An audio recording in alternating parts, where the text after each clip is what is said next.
Hello friend, હું છું Rajput Arjun sir Rajput YouTube ચેનલમાં તમારું સ્વાગત છે। તો મિત્રો, આજે આપણે આ વિડીયોમાં ધોરણ 10 વિષય ગણિત અને તેની અંદર આપણે વાત કરવાના છીએ પ્રકરણ નંબર 1 વાસ્તવિક સંખ્યાઓ, જેમાં સ્વાધ્યાય 1.1 એનો દાખલો પહેલો અને બીજો આપણે જોઈ ગયા છીએ। તો આજના વિડીયોમાં આપણે દાખલા નંબર 3, જેમાં એમ કીધેલું છે કે નીચે આપેલ પૂર્ણાંકોના અવિભાજ્ય અવયવની રીતે ગુસાઅ અને લસાઅ શોધો। સાવ સહેલું છે મિત્રો, કાંઈ જ નથી। જેમાં તમને પહેલી રકમ આપેલી છે 12, 15 અને 21।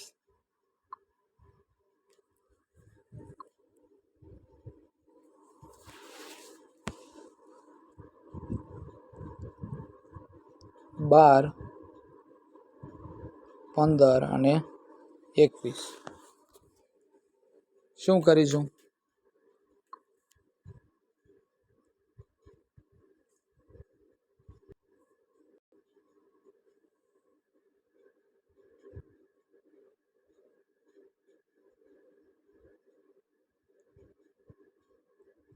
પહેલા તો આપણે 12 છે એના ભાગ પાડીએ।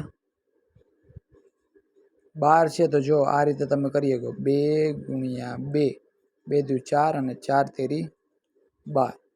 પછી 15 છે એની આપણે વાત કરી તો 15ના ભાગ પડે 3 ગુણ્યા 5, 3 5 અને 15। પછી 21 છે તો એના ભાગ કઈ રીતે પડશે? 3 ગુણ્યા 7। હવે આપણે આનું જોઈએ છીએ ગુસા અને લસા। પહેલા આપણે લખીએ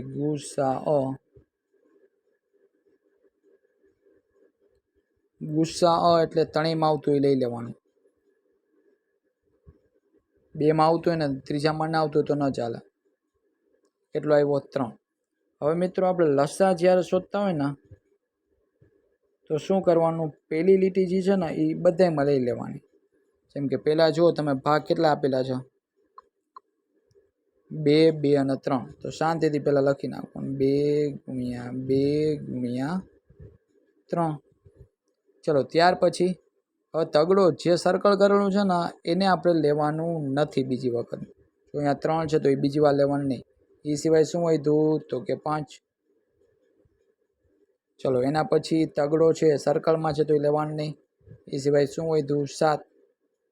ચલો, બધાનો તમે મલ્ટીપ્લાય કરો એટલે આન્સર મળી જશે।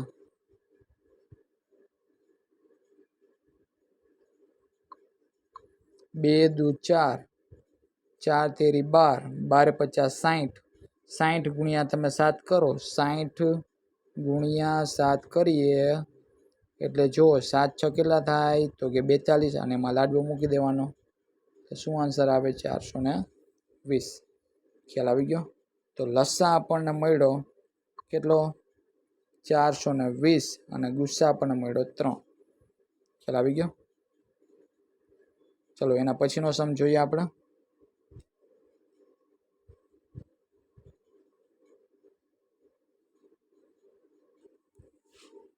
એમાં શું કીધું છે તમને કે 17, 23 ને 29।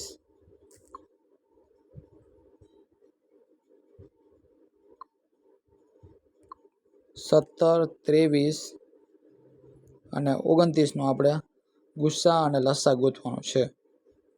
જો સાવ સહેલું, કાંઈ નથી હો દાખલામાં।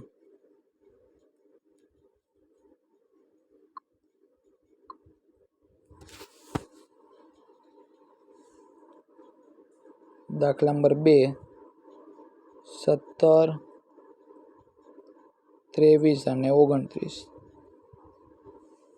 ચલો, હવે 17ના કોઈ દિવસ કાંઈ ભાગ પડે નહીં।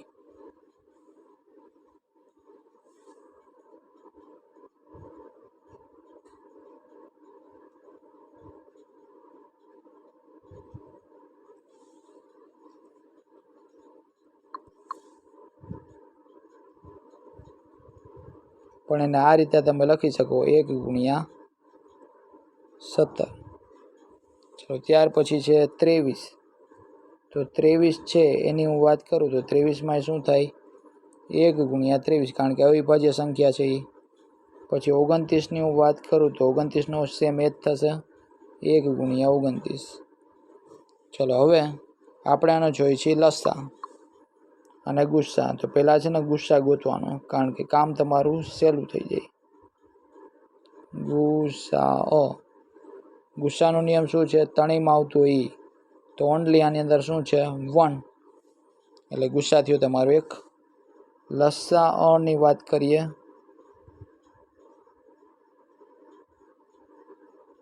તો લસાઅમાં જોવો જોઈએ 17 આવે. 1 તો જો તણીમાં આવે છે એટલે એ લેવાનો જ નથી થતો તમારે. તો વધ્યું હવે કોણ? 23 અને 29. ચલો આ બધાનો હવે કરીએ આપણે મલ્ટીપ્લાય. એટલે શું આન્સર આવશે? 11,339. બરાબર, તમે મલ્ટીપ્લાય એક વખત કરી લેજો. બરાબર છે. કોઈ પણ રકમ તમને આવી રીતે આપે એટલે બસ મલ્ટીપ્લાય આવી રીતે કરી નાખવાનું, એટલે તમને આન્સર મળી જાય. પણ એ અવિભાજ્ય સંખ્યા આવવી જોઈએ. એટલે એકેયના ઘડિયામાં ના આવે ને ત્યારે એનો ગુણાકાર કરવાથી એનો શું તમને મળી જાય? લસા મળી જાય. યાદ રાખજો, અવિભાજ્ય સંખ્યાનો ગુણાકાર કરવાથી તમને લસા મળે. આની જગ્યાએ તમને પરીક્ષામાં 3, 5 ને 7 પૂછે તો 3 × 5 = 15, એને ગુણ્યા 7 કરો, 15 × 7 = 105 એનો લસા થાય. બરાબર, અને એનો ગુસ્સા હંમેશા 1 જ હોય. સમજાણું હું શું બોલ્યો? તો કે અવિભાજ્ય સંખ્યાનો લસા છે એ ત્રણેયનો ગુણાકાર કરવાથી મળે, અને ગુસ્સા છે એનો હંમેશા 1 જ હોય, અવિભાજ્ય સંખ્યા હોય તો. સમજાઈ ગયું? ચલો એના પછીનો સમ જોઈએ. છેલ્લો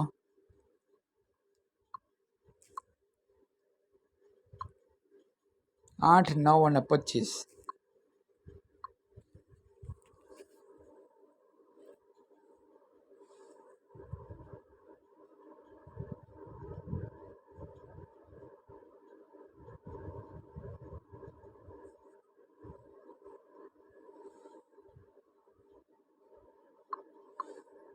ચલો 8 છે તો એના ભાગ પડે 2 દુ 4 દુ 8.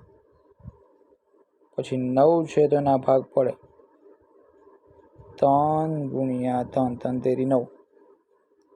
અને 25 છે તો એના ભાગ પડે 5 ગુણ્યા 5. ચલો હવે આપણે લસા અને ગુસ્સા જોઈ છે ને, ગોતી લઈએ.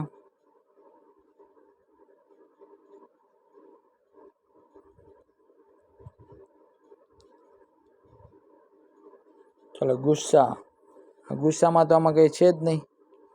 ત્રણેયમાં આવતું એકેય રકમ નથી. જ્યારે એકેય રકમ ન હોય તો સમજી લેવાનું એનો જવાબ હંમેશા 1 આવે. સમજાઈ ગયું? ત્રણેયમાંથી કાંઈ કોમન નથી એટલે એનો શું થશે? ગુસ્સા 1. લસા તો તમને આવડે જ છે, કાંઈ સરખું ન હોય મીન્સ કે અવિભાજ્ય છે ને બધે. કરી નાખો ગુણાકાર. આ પેલા 3નો ગુણાકાર એટલે 2 ગુણ્યા 2 ગુણ્યા 2. ત્યાર પછી શું આવશે? 3 ગુણ્યા 3.